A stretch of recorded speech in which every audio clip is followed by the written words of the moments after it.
Hey, thanks for joining us at another Easter exam with InsuranceTestHelp.com. We're here to cover the Property and Casualty exam today. Basically, we're on the basics. So these are things we would expect to be on every exam.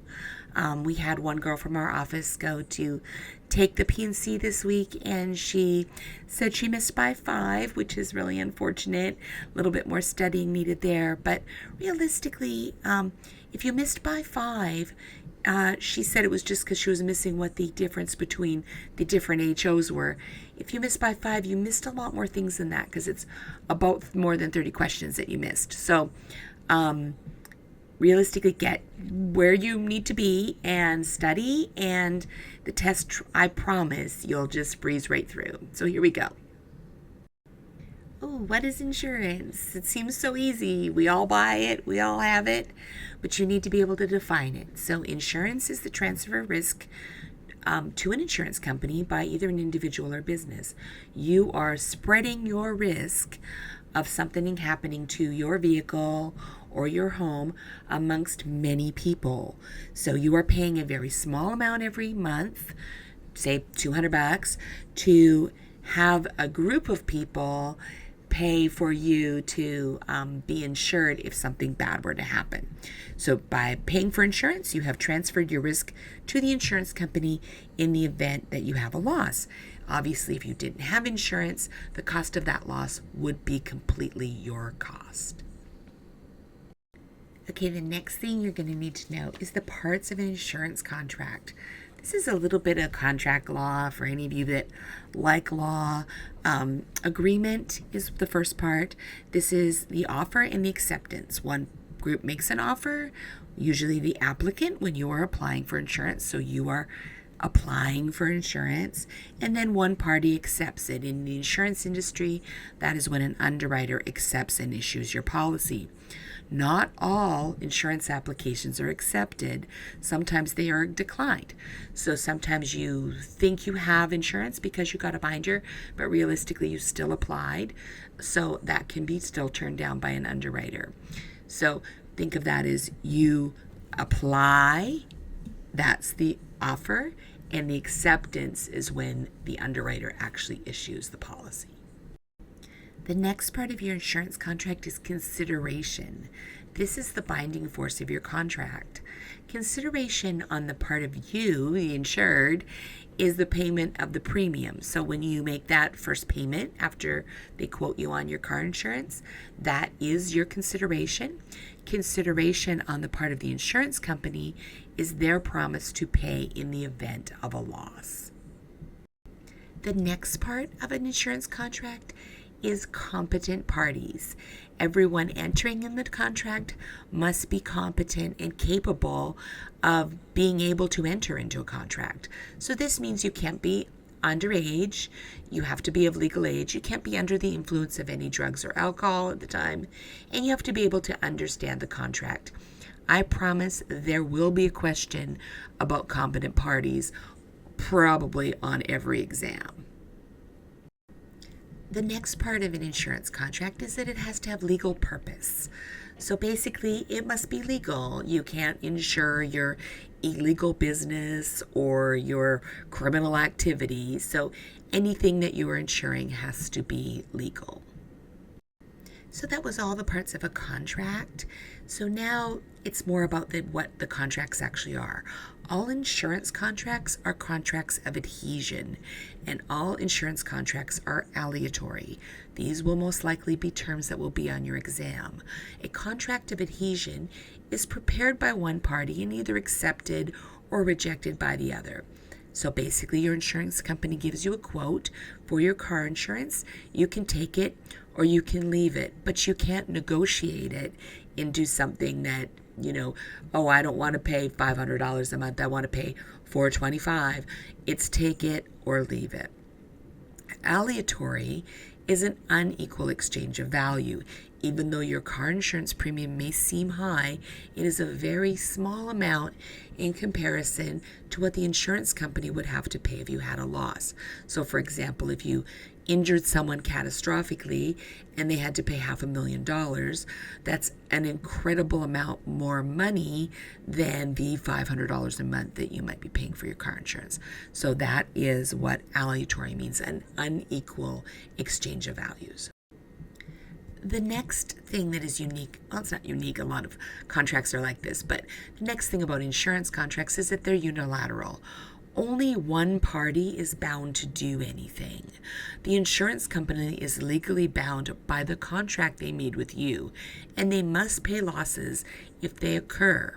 Yes, they have exclusions and they have things they will not pay for, but basically, if you are making your premiums and everything is in force, and that is a covered loss, the insurance company is bound to pay it because it is a unilateral contract. You, however, are not forced to pay anything. You can decide not to pay your premiums and be uninsured if you choose to be, but you are not the only person being forced to do anything by the contract is the insurance company.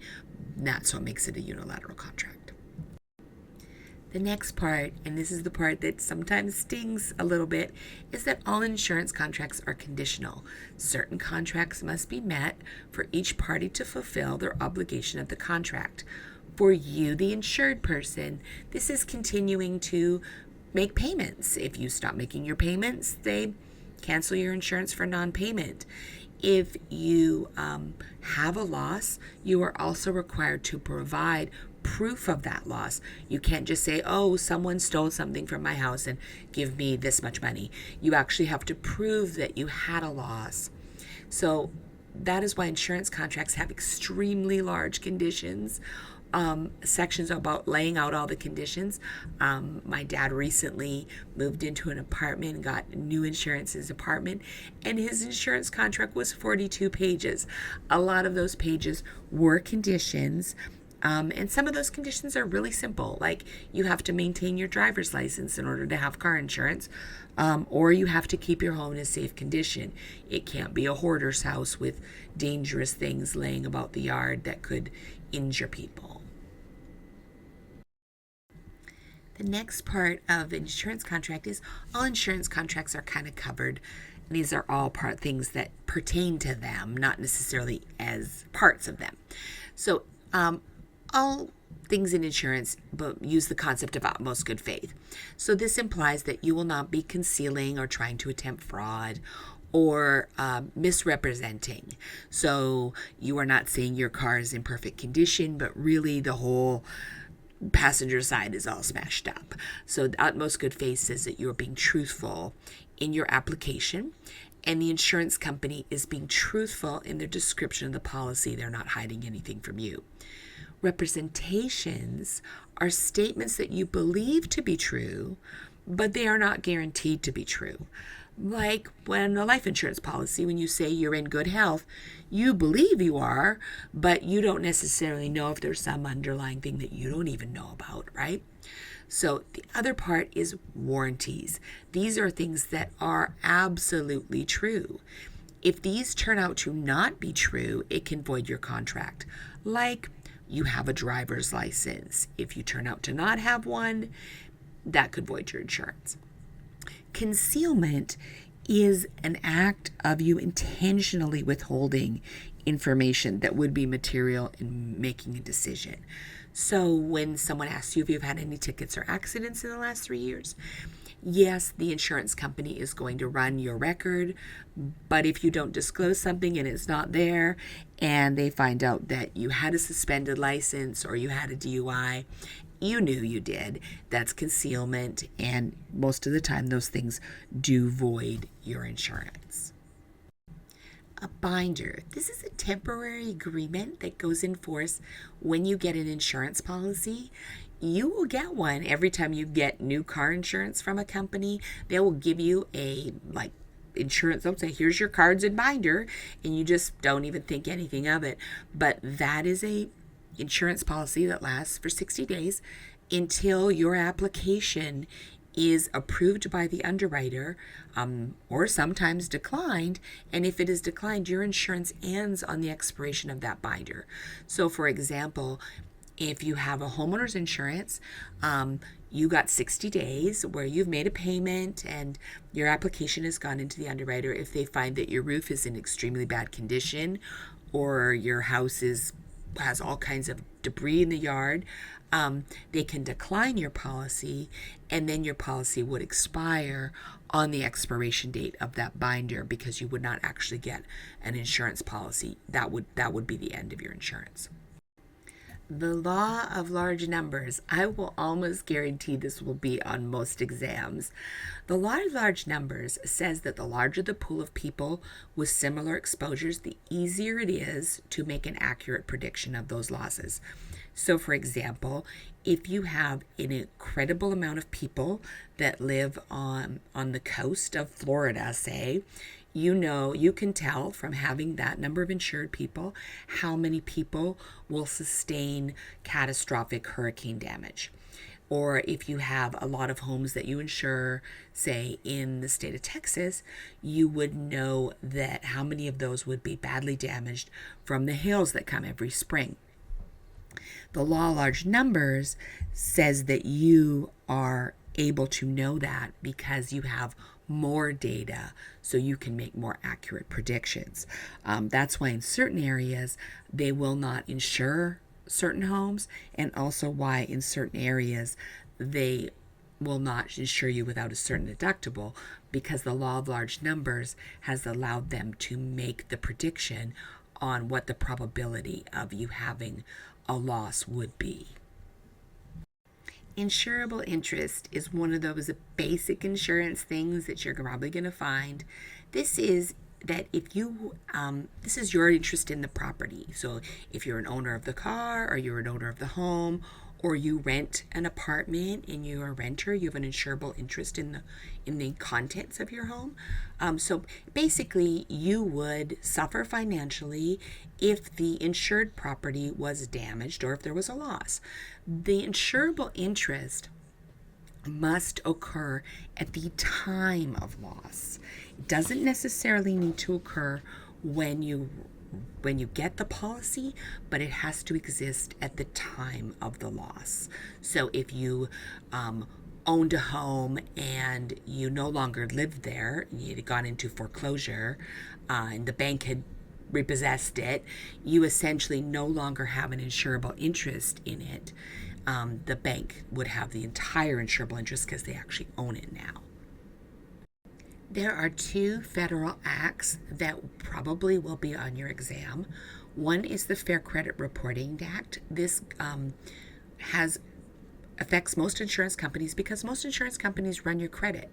So this protects you from inaccurate information about your credit, and it also puts the insurance companies that they have to disclose this to you and get your permission, and they are bound by certain laws on how they use your credit information.